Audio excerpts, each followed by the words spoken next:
Bismillah, assalamualaikum warahmatullahi wabarakatuh. Alhamdulillahilladzi an'amana bi ni'matil iman. Walhamdulillahilladzi anzala sakinata fi qulubil mu'minina liyazdadu imanan ma'a imanihim. Allahumma shalli wa sallim wa barik ala rasulil mustafa alladzi ata bi kitabil huda yahdi bin-nas minadh dhulumati ilan nur. Shalli wa sallim wa barik ala ali tayyibin tahirin wa ashabihi ridwanullah anhum wa ba'd. Ittaqullaha haqqa tuqatih wa la tamutunna illa wa antum muslimun. Qala Allah Ta'ala fil Qur'anil Karim, a'udzu billahi minasyaitonir rajim. Inna a'tainaka al kautsar fasholli li rabbika wanhar inna syani'aka huwal abtar. Wa ba'd. Para jamaah, Bapak Ibu dan para santri, asati dan santri seluruh ibu, mudah-mudahan senantiasa istiqomah dan dilimpahkan keberkahan Allah SWT. Pada malam ini kita mengkaji tafsir surah Al-Kautsar. Kita ambil dari tafsir kitab At-Tabari.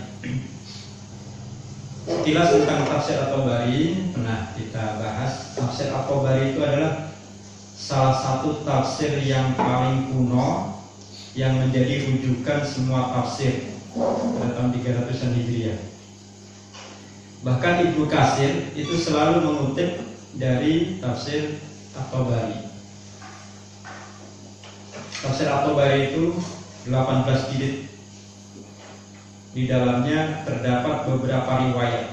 Maka untuk membaca tafsir At-Tabari diperlukan satu ilmu, bagaimana kalau istilah dalam Muhammadiyah tarjih, karena banyak pendapat di sana. Nah, salah satu tarjihnya dari tafsir At-Tabari adalah Ibnu Katsir. Ibnu Katsir itu mengambil beberapa yang setelah dikaji ada riwayat-riwayat yang memang bisa ditampilkan dan ada riwayat yang ada catatan gitu. Tafsir At-Tabari itu menjadi rujukan semua tafsir. Kalau Bapak Ibu pada jamaah buka tafsir, selalu rujukannya di belakang pasti ada tafsir At-Tabari. Saya pernah membacanya, alhamdulillah selesai 18 jilid. Dan ternyata di situ banyak sekali khazanahnya. Setelah saya baca tafsir yang lain, ternyata mayoritas sumbernya dari At-Tabari semuanya. Ibnu Katsir ada di dalam At-Tabari. Nah, ini kita ambil hanya beberapa riwayatnya saja tentang tafsir surah Al-Kautsar. Mudah-mudahan bisa memberikan gambaran kita tentang surah Al-Kautsar. Mari kita membaca bersama surah Al-Kautsar. Sebelum dibaca, surah ini adalah surah paling pendek, surah terpendek. Ayatnya 3 dan pasti semuanya sudah hafal. Saya kira nggak ada yang nggak hafal karena ayat-ayatnya andalan ya. Apalagi kalau sholatnya sudah tergesa-gesa atau waktunya sudah mepet atau apa, ini selalu dibaca nih biasanya. Inna a'tainaka al-kautsar. Kadang salah inna anzalna.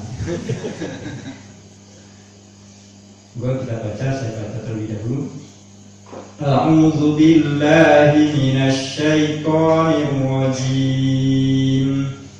A'udzu billahi minasy syaithanir rajim. Inna a'tainakal kautsar. Inna a'tainakal kautsar. Fasholli li rabbika wanhar. Fasholli li rabbika wanhar. Inna syani'aka huwal abtar. Inna syani'aka huwal abtar. Alhamdulillah. Sudah kemana Umar Quran. Ini ada ro, kausar dibaca tafkhim, tebal, sar. Cara membacanya lidah kita tidak sempurna sar, tapi sar, seperti mengucapkan o. Seperempat dari huruf o. Sar, har, taru. tafkhim namanya. Jadi tidak inna a'tainakal kautsar fasholli li rabbika wanhar, tapi wanhar har. Inna syani'aka huwal abtar, tar. Tidak tar tapi tar. Ini huruf ro sebelumnya ada fathah, maka ditebalkan membacanya atau disebut dengan tafkhim. Tafkhim. Inna a'tainakal kautsar fasholli li rabbika wanhar. Inna syani'aka huwal abtar. Namanya tafkhim. Alhamdulillah. Inna artinya sungguh kami. Ada alif menunjukkan kami. Inna asalnya innana, sungguh kami. Kalau di Al-Quran itu ada kami, itu menunjukkan Allah Subhanahu wa ta'ala melibatkan makhluknya, entah itu malaikat, entah itu proses. Inna menunjukkan proses. Nanti akan kita pahami makna di antara makna Al-Kautsar. Kenapa menggunakan kata inna, kok tidak inni, aku. A'tainaka, aku berikan kepada, kami berikan, bukan aku, kami berikan kepada ka yaitu Muhammad sallallahu alaihi wasallam, Rasulullah Muhammad sallallahu alaihi wasallam. Al-Kautsar, Al-Kautsar nanti dibahas di bawah. Fasholli, maka sholatlah, li rabbik, karena Tuhanmu. Bahasa kita lillahi ta'ala, maka sholatlah lillahi ta'ala. Li rabbik itu maknanya lillahi ta'ala. Wanhar, dan berkurbanlah. Ada dua perintah, sholat lillahi ta'ala dan berkurban. Di sini ada penekanan sholat lillahi ta'ala, berarti ada sholat yang tidak lillahi ta'ala. Nanti dalam surah Al-Ma'un yang termasuk sholat tidak lillahi ta'ala, yura'unan nas wa yamna'unan ma'un. Inna, sungguh, syani'aka, orang yang membencimu, yang tidak suka kepadamu wahai Muhammad, wal abtar, dialah yang terputus. Dari kata batar, bataro, terputus, abtar, terputus. Ani bin Umar, dari Ibnu Umar, Abdullah Ibnu Umar, putranya Umar bin Khattab radhiyallahu anhu, annahu qala, beliau radhiyallahu anhu berkata, makna Al-Kautsar nahrun fil jannah. Makna dari Al-Kautsar adalah nama dari sungai di surga. Hafatahu min dzahab wa fiddah. Kanan kirinya, tepi-tepinya, kedua tepinya sungai itu dari emas dan fiddah, perak. Jadi ada emas dan perak itu berada di pinggiran sungai. Ya jadi alat durri wal yakut. Ya jadi airnya mengalir, alat dur wal yakut. Dur itu permata, yakut itu juga sama. Yakut, batu yakut, permata.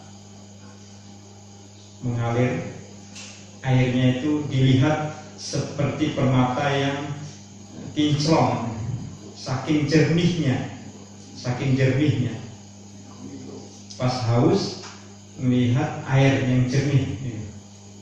Ma'uhu, airnya asyaddu bayadun, sangat putih sekali. Minal laban, lebih putih dibandingkan susu. Wa ahla minal asal, dan lebih manis dibandingkan madu. Lebih manis dibandingkan dengan madu. Jadi Ibnu Umar radhiyallahu anhu. Banyak riwayat tentang ini, tapi kita ambil satu. Lebih dari 10 tentang sifat dari nahar Kautsar, tapi kita ambil salah satu. An Syumar bin Atiyah, an Syakik, an Masruq, qala, kata Masruq, aku berkata, qultu li Aisyah radhiyallahu anha, aku pernah bertanya kepada Aisyah radhiyallahu anha, istri Rasul sallallahu alaihi wasallam. Ya ummul mukminin, wahai ibunda kaum mukminin, wa ma budnanul jannah, apa yang terdapat di tengah-tengah surga? Budnanul jannah, di tengah-tengah surga. Usahanya surga itu apa? Qalat Aisyah radhiyallahu anha berkata, wastul jannah, tengah surga itu hafatahu kusurul lu'lu'i wal yakut. Di tengah surga itu ada dua tepi, di mana tepi-tepi itu terdapat kusur, istana-istana dari lu'lu'. Lu'lu' itu permata, yakut sama. Dari yang dari Lombok itu permata mutiara dari mutiara dan yakut, begitu jernihnya. Turabuhul misk, debunya saja itu dari misik, sangat wangi sekali. Usoba'uhul lu'lu' wal yakut, kerikilnya itu dari lu'lu' dan yakut, batu permata yang indah sekali. Ini kata Aisyah radhiyallahu anha. Itulah sifat dari sungai atau danau atau Nahrun Al-Kausar, telaga Al-Kausar. Hadatsana Waqi'an Israil nama orang, an Abi Ishaq an Abi Ubaidah an Aisyah, dari Aisyah radhiyallahu anha, Al-Kausar maknanya Nahrun fil jannah, sungai di surga, alaihi minal aniyah, di sungai itu terdapat bejana-bejana. Ada dunuju sama, bejana itu sebanyak bintang-bintang di langit, jadi gemerlapan. An Mujahid, dari seorang tabi'in Mujahid, muridnya Ibnu Abbas, qala al-Kausar adalah nahrun fil jannah, turabu misk adfar wa ma'ul hamar. Nah, ini debunya saja dari minyak misik yang ditumpahkan, airnya air khamar. Air khamar itu tidak memabukkan di surga. Tapi di sini memabukkan, tapi di surga tidak memabukkan dan sangat nikmat. Ini makna pertama dari Al-Kausar. Kemudian dalam riwayat yang lain, Al-Kausar itu sungai dari surga, muaranya, sumbernya itu dari surga, mengalir sampai ke padang mahsyar. Jadi sampai di padang mahsyar, Haud Kausar. Nanti ketika di padang mahsyar, setiap orang akan dihisab, ditanya, diadili semua kesalahannya. Itu miliaran manusia, semua mengantri untuk diadili. Tergantung amalnya, tergantung perbuatannya. Makanya yang orang-orang yang paling lama hisabnya adalah orang-orang kaya, karena akan dicek secara detail harta benda dari mana, min aina ata, dari mana didapat, dan kemana harta itu dimanfaatkan. Itu akan secara detail, maka membutuhkan waktu yang begitu panjang sekali. Nah, saat itu diperlukan istirahat. Kalau dalam perjalanan di tol itu ada istilah rest area. Nah, tempat istirahatnya adalah Al-Kausar. Itu khusus untuk umat Nabi Muhammad SAW, yang lain tidak. Jadi kalau pakai tiketnya itu siapa? Dari Rasul SAW. Disitulah umat Nabi SAW menunggu antrian untuk diadili di padang mahsyar di saat yang lain kepanasan, kehausan. Maka disebutlah di sini Al-Kausar, nikmat yang tidak terkira, begitu banyaknya, berlimpah. Dan aliran sungainya berasal dari surga. Itu dalam riwayat yang lain yang tidak kita sebutkan sini. Makna yang kedua dari Al-Kausar adalah qala akhawna unya bil kausar al-khair al-kasir, kebaikan yang begitu banyak. Qala Muharib bin Dasar, kata Muharib bin Dasar, ma qala Sa'id bin Jubair bil kausar, Apa menurut Sa'id bin Jubair tentang Al-Kautsar? Qala, beliau berkata, qultu qala Ibnu Abbas pernah berkata, wal khairul katsir, seluruh kebaikan-kebaikan yang tidak terkira. Jadi kebaikan yang begitu berlimpah itulah Kautsar. Sementara dari Ikrimah rahimahullah di qauli ta'ala inna a'tainakal kautsar qul al-khair katsir al-Qur'an wal hikmah, Al-Qur'an was sunnah. Hikmah di sini sunnah. Jadi umat Nabi SAW diberikan Al-Qur'an dan hadis sunnah. Sementara umat terdahulu tidak diberikan sunnah ataupun tidak diberikan hadis. Sementara dari Badar bin Utsman, sami'a Ikrimah yaqul fil Kautsar, bahwa Ikrimah pernah berkata tentang Al-Kautsar, qala ma'utiyan Nabi sallallahu alaihi wasallam min al-khair wa nubuwwal Qur'an. Al-Kautsar itu maknanya yaitu kenabian dan Al-Qur'an. Maka dari sini bisa disimpulkan Al-Kautsar memiliki dua makna. Yang pertama, nama dari sungai di surga, dari surga yang berada di padang mahsyar, diperuntukkan untuk umat Rasulullah SAW. Yang kedua adalah nikmat kenabian dan Al-Quran. Jadi kemudian apakah ini bertentangan? Tidak. Bisa disimpulkan Al-Kautsar ada dua jenis. Al-Kautsar di dunia adalah Al-Quran dan kenabian. Al-Kautsar di akhirat adalah sungai yang diperuntukkan untuk umat Nabi SAW. Setelah Allah beritakan kepada kita bahwa umat Rasulullah SAW mendapatkan Al-Kautsar, ini istilahnya tidak gratis. Ada syarat jawab. Kami berikan kepadamu.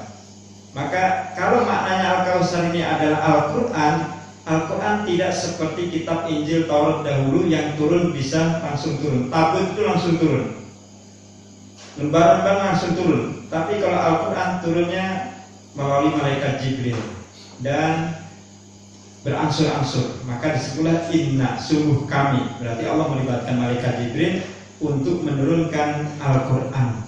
Ini kenapa menggunakan inna kami? Karena yang diturunkan diantaranya adalah Al-Quran. Mana kalau saya diantaranya kan Al-Quran. Ada proses. Apa konsekuensi setelah umat Nabi SAW mendapatkan Al-Kautsar? Fasoli, sholat karena Allah dan berkorban. Ini berarti konsekuensi.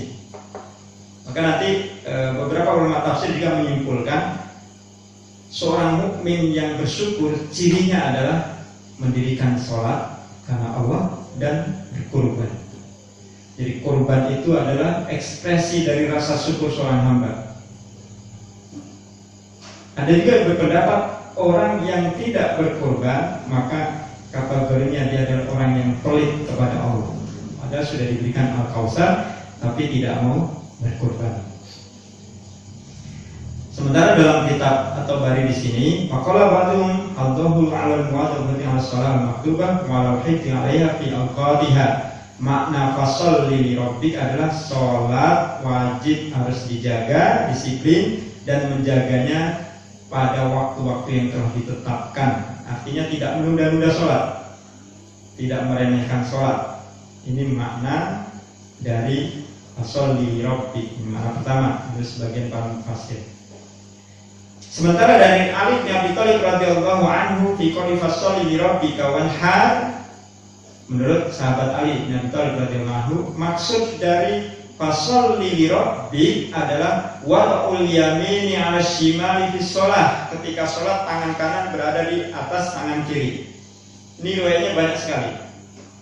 Kemudian diambillah ijma bahwa sholat itu dianjurkan tangan di atas tangan kiri ketika sedekap.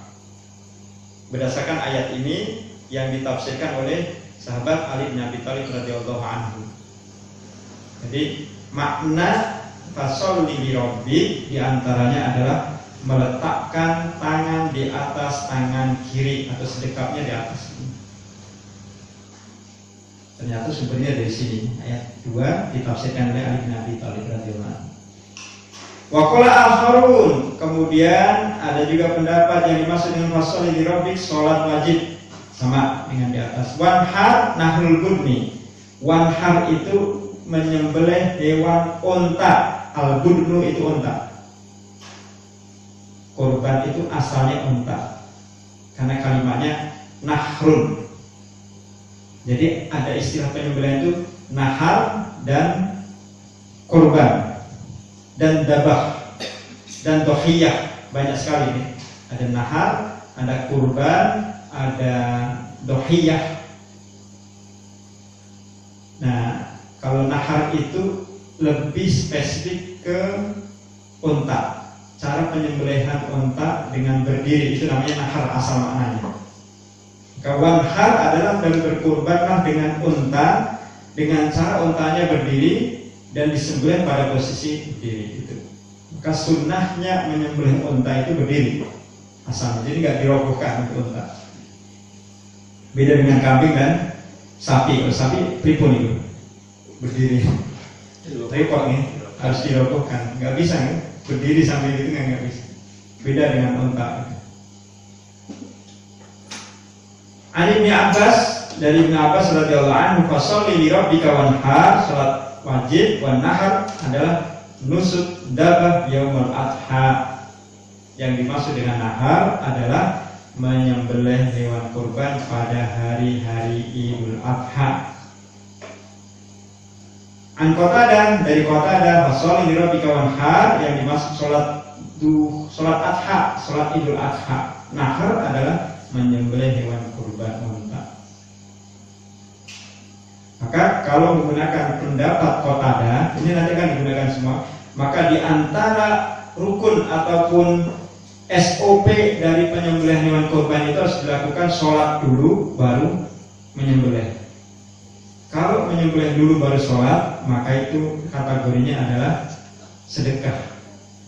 Tapi kalau sholat dulu baru menyembelih, ini baru sesuai SOP-nya. Sholli wanhar, sholat dulu baru wanhar, baru menyembelih. Dan duha, Idul Adha, hari Adha. Kenapa disebutnya Adha? Karena menyembelihnya itu pada waktu duha, sebelum duhur. Maka disebut Idul Adha, hari raya Adha, hari raya penyembelihan hewan pada waktu duha. Duha itu dari terbit matahari 15 menit setelah terbit matahari sampai 20 menit sebelum duhur, itu masuk kategori duha. Nah, dinamakan Idul Adha karena menyembelih hewan kurban pada waktu duha. Fatawilul kalam, dan tafsir dari beberapa pendapat riwayat di atas. Inna a'tainaka ya Muhammad al-Kautsar, sungguh kami telah berikan kepadamu ya Muhammad al-Kautsar, kenabian, Al-Quran, telaga, sungai. In'aman minna 'alaika bih, itu sebagai bentuk nikmat yang kami berikan kepadamu wahai Muhammad. Wa takrimatan minna laka, dan penghormatan, penghargaan dari kami untuk engkau wahai Muhammad. Karena semua kebaikan yang telah kami berikan kepadamu, maka yang dicatatan, maka akhlis li rabbi al-ibadata, ikhlaskan ibadah karena Allah. Ini berarti konsekuensinya, karena kita sudah diberikan, maka cara membayarnya ikhlas beribadah. Sebuah konsekuensi. Wa afrid lahu sholataka wa nusukaka, lalu berkorban, lalu afrid lahu sholataka wa nusukaka, sholat dan kurban terus dijaga. Khilafan lima yaf'alu minkum man kafara bih wa 'abada ghairah wa nahara lil awsan. Jangan sampai seperti perbuatan orang kafir, orang yang menyembah selain Allah, dan cara penyembelihan orang-orang yang menyembah berhala. Ini tentang kurban. Maka dari sini nanti para ulama membuat atau mengambil ijtihad tentang kurban itu bisa menggunakan bahimatul an'am. Jadi menyembelih hewan kurban itu jenisnya bahimatul an'am, sebagaimana dalam surah Al-Hajj ayat ke-34. Bahimatul an'am itu terdiri dari sapi, kemudian kerbau masuk, kemudian unta, terus kambing, domba. Dan nanti ada juga syarat-syaratnya. La tadbahu illa musinnah wa in ya'siru 'alaik fatadbahu. Jadi jangan kalian menyembelih kurban kecuali hewan-hewan itu tergolong musinnah. Mungkin kita sudah paham semua nih musinnah. Musinnah itu unta musinnah itu minimal usianya 5 tahun. Sapi musinnah minimal usianya 2 tahun. Kambing musinnah minimal 1 tahun. Kemudian domba musinnah di atas 6 bulan. Itu. Fatat bahu jata'atan. Nah, kita nggak boleh menyembelih jata'ah. Jata'ah itu adalah domba yang masih usianya kurang dari 1 tahun. Kambing yang usianya kurang dari 1 tahun, atau domba yang kurang tadi. Jadi itu namanya jata'ah. Tapi kalau sudah lebih memenuhi syaratnya namanya musinnah. Maka kenapa musinnah? Musinnah itu dari kata sin, gigi. Giginya sudah sempurna. Musinnah. Maknanya juga tahun. Jadi tahunnya sudah sempurna. Maka kalau 1 tahun, misalkan hari ini baru 1 tahun, sudah bisa. Tapi 1 tahunnya besok, sementara kita sembelih sekarang, berarti belum 1 tahun. Gitu. Nah masalahnya kambing, domba dan sebagainya kan nggak punya kartu keluarga nih. Jadi gimana menentukan 1 tahun ini? Disinilah perlu kejujuran peternak nih. Kadang-kadang kan asal tebak nih, asal ini sudah 1 tahun, ini sudah sekian dan sekian. Nah itu musinnah, itu yang repotnya di situ. Makanya perlu benar-benar ketika mencari itu ya kita yakin dengan orangnya, dan lebih baik ke peternak-peternak kampung itu biasanya hafal nih, karena tiap hari. Tapi kalau peternak yang besar yang sudah itu kelihatannya wallah, mudah-mudahan juga jujur. Giginya kuat. Nah yang nggak boleh adalah ketika terjadi cacat. Cacat itu diantaranya matanya buta, benar-benar buta, benar-benar buta. Kemudian pincang, benar-benar pincang. Pincangnya benar-benar pincang. Terus telinganya itu terpotong, benar-benar terpotong, bukan dari kecil, bukan dari lahir, tapi benar-benar terpotong gitu. Terus apalagi ini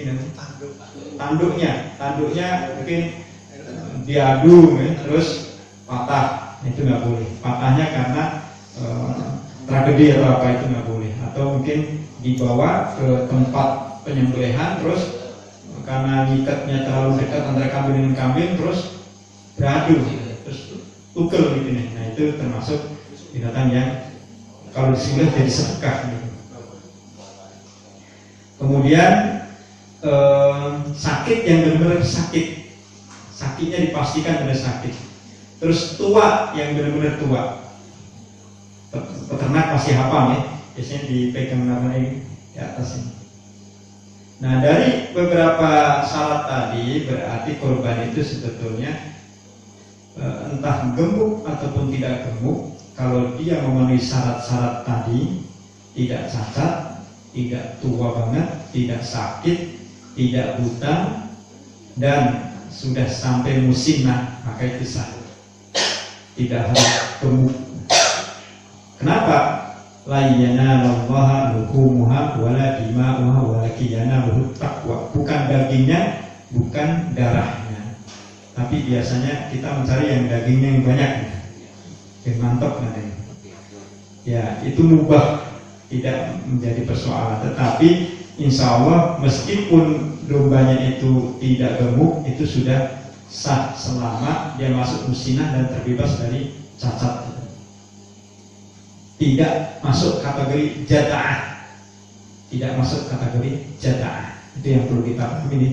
Jadi baik domba, kambing, sapi, unta harus sampai dia musinnah. Unta berapa tahun?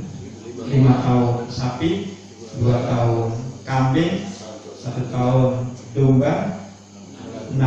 Domba itu jarang di sini kan. Domba itu yang kipas itu, yang apa? Biasanya di Jawa Barat itu domba. Hanya memang para ulama beristihad bahwa paling afdal kalau untuk domba, kambing itu ini paling afdal ya, paling afdal itu sanatain 2 tahun, paling afdal. Baik itu berjalan ke 2 tahun ataupun sudah 2 tahun. Misalkan 1 tahun lebih, 1 bulan lebih, setengah tahun, seperti itu yang paling afdal. Meski musinah itu sudah menjadi syarat sah untuk menyembelih kurban gitu. Itu jadi nggak bisa kita ganti dengan ayam, kita ganti dengan ikan karena kita suka dagingnya. Karena ini bukti dari rasa syukur seorang hamba kepada anugerah Allah yang begitu banyak. Kemudian penyembelihan hewan kurban juga dilakukan 4 hari. Yang pertama Idul Adha, yang kedua hari Tasyrik, ketiga Tasyrik kedua, kemudian Tasyrik ketiga. Itu jadi itu hari-hari yang dibolehkan untuk menyembelih. Selebihnya masuk sedekah, sebelumnya juga masuk sedekah. Terus ada lagi pendapat diambil dari beberapa hadis ketika menyembelih itu. Mereka ini ada yang tukang menyembelih kata dengan jagal itu ketika mengucap basmalah itu cukup bismillah, ya sunnahnya bismillah Allahu Akbar. Tidak disempurnakan bismillahirrahmanirrahim, tapi sunnahnya bismillah Allahu Akbar. Imam At-Tabari menjelaskan bahwa Imam Nawawi menjelaskan kenapa bismillah Allahu Akbar kok tidak bismillahirrahmanirrahim? Karena menyembelih itu bukan bentuk kasih sayang. Biasanya bismillahirrahmanirrahim itu untuk sesuatu yang sifatnya kasih sayang gitu. Jadi bismillah Allahu Akbar. Kemudian kalimat Allahu Akbar karena memang hari itu adalah hari Idul Adha. Jadi ucapan yang paling dicintai oleh Allah adalah Allahu Akbar. Maka kemudian dalam beberapa riwayat Rasul ketika menyembelih bismillah Allahu Akbar. Ini masih banyak yang bismillahirrahmanirrahim. Meskipun sah ya, meskipun itu sah, tetapi afdolnya kita yang sudah tahu mengucapkan bismillah Allahu Akbar. Gitu. Sebelum yang lain karena terkait dengan itu ya. Untuk takobal min itu apakah itu harus diucapkan atau mungkin tidak perlu diucapkan misalnya gitu. Karena mungkin ada yang minta tolong untuk menyembelihkan. Nabi menika ketika berkorban memang mengucapkan hada minni, ini dariku, wa ahli dan keluargaku. Kemudian hada minni wa ummati.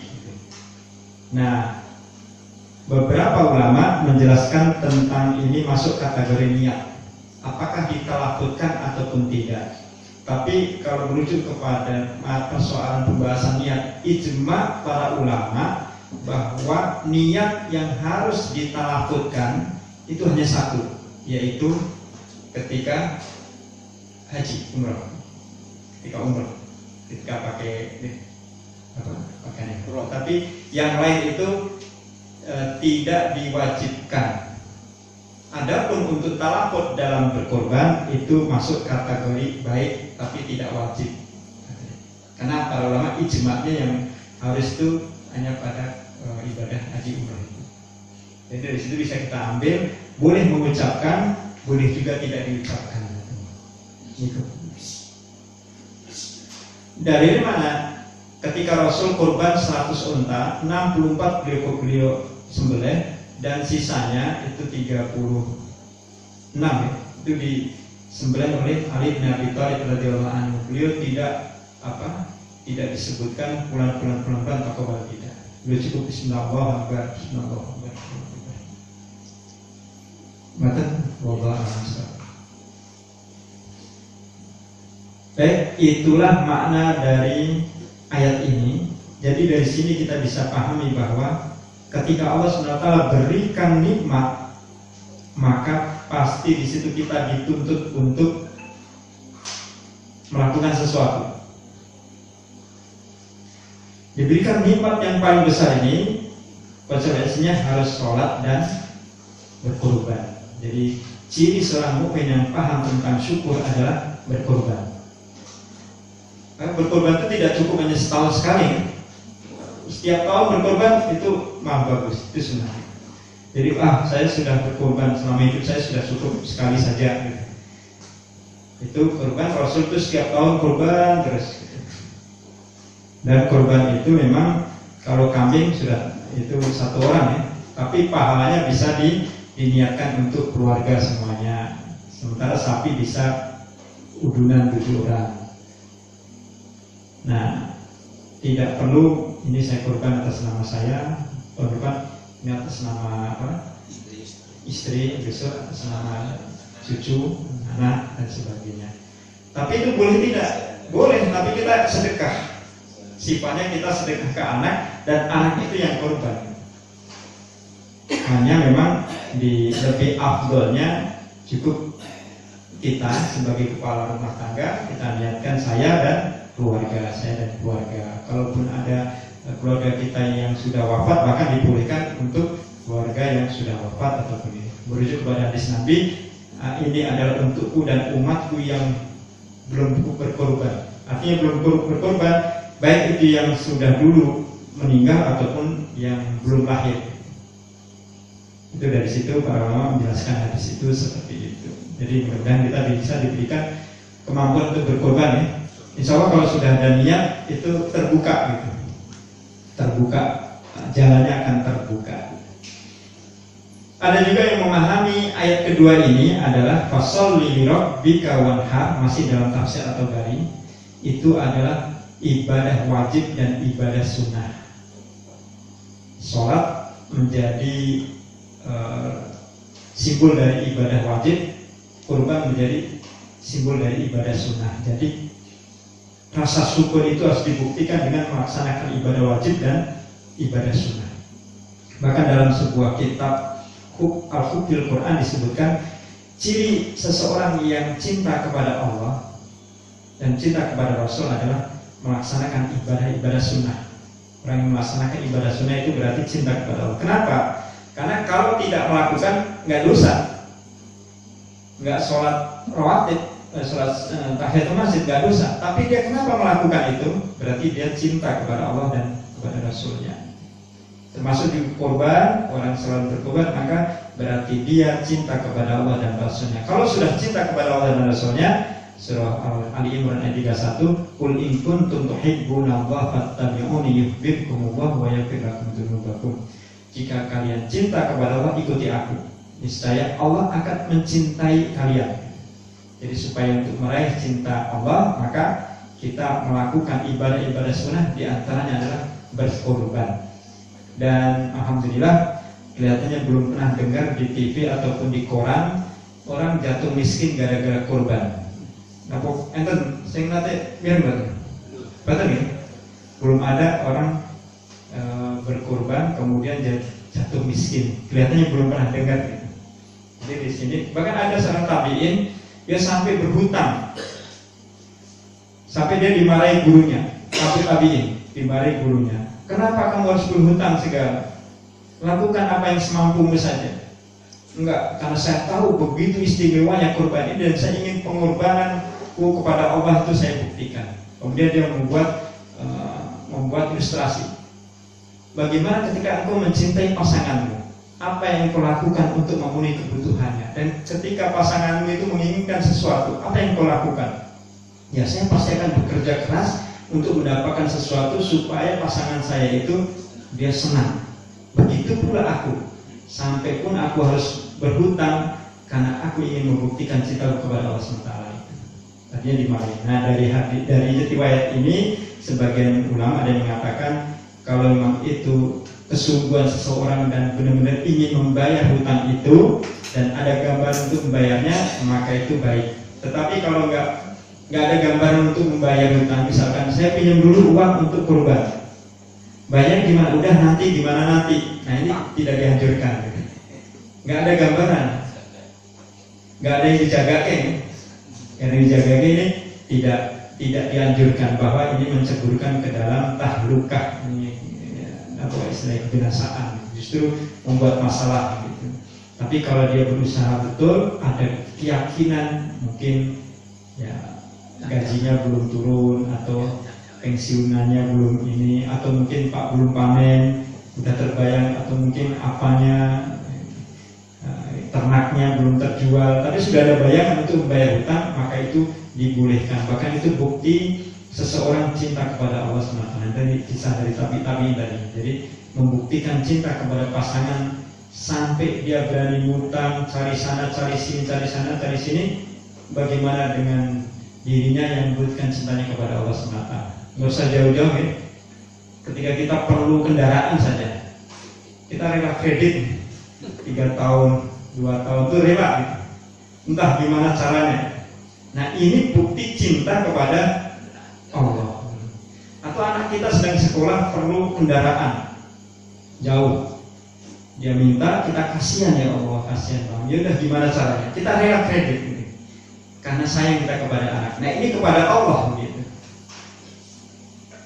Dan nggak besar untuk berkorban itu tidak memerlukan sebesar. Nah itulah yang dilakukan oleh tabi-tabi tadi, sehingga menjadi landasan bahwa berkorban dengan berhutang jika yakin dan ada upaya benar untuk membayarnya, maka itu adalah perbuatan yang sangat baik. Perjamaah yang dimati Allah Subhanahu Wa Taala, inilah tafsir dari ayat 1 dan ayat 2 sebagai kesimpulan bahwa Allah Subhanahu Wa Taala telah berikan berbagai karunia yang banyak, termasuk kesehatan dan rezeki. Tidak kita catat di sini, tapi ada juga keterangan. Nah, untuk membuktikan kita berterima kasih atas pemberian Allah itu, Allah SWT hanya mengajukan 2 hal: sholatlah karena Allah, dan berkurbanlah. Dengan sholat karena Allah dan berkorban, maka la in syakartum la azidannakum. Allah akan bukakan pintu-pintu kebaikan yang lainnya, akan dimudahkan ibadah yang lain, diringankan melaksanakan ibadah yang lain. Misalkan masih berat untuk tahajud, masih berat untuk sedekah, masih berat untuk puasa sunnah, maka sholat yang sungguh-sungguh karena Allah dan berkorban rutin, ini akan membuka pintu-pintu kemudahan tadi, termasuk kemudahan dalam beribadah, belum lagi kemudahan dalam rezeki. Karena dalam ayat itu in syakartum azidannakum, kalian bersyukur maka pasti aku akan tambahkan. Kalau dalam ilmu balaghah itu uslub taukid, ada nun taukid, la azidannakum adalah ada nun taukid, itu menunjukkan pasti. Jadi sudah pasti, syukur pasti. Nah, syukur tertinggi adalah ini, sholat lillahi ta'ala dan berkorban. Bagaimana kita diberikan kemampuan dan senantiasa kita bisa melaksanakan kurban baik untuk diri kita dan juga untuk keluarga kita. Yang bisa kita kaji malam ini, mudah-mudahan ada manfaatnya, mengingatkan untuk saya dan para jamaah. Dan kita juga termasuk golongan orang-orang yang ashabul yamin. Subhanallahumma bihamdik, asyhadu an la ilaha illa anta, astaghfiruka wa atubu ilaik. Saya serahkan waktu kepada moderator. Assalamualaikum warahmatullahi wabarakatuh.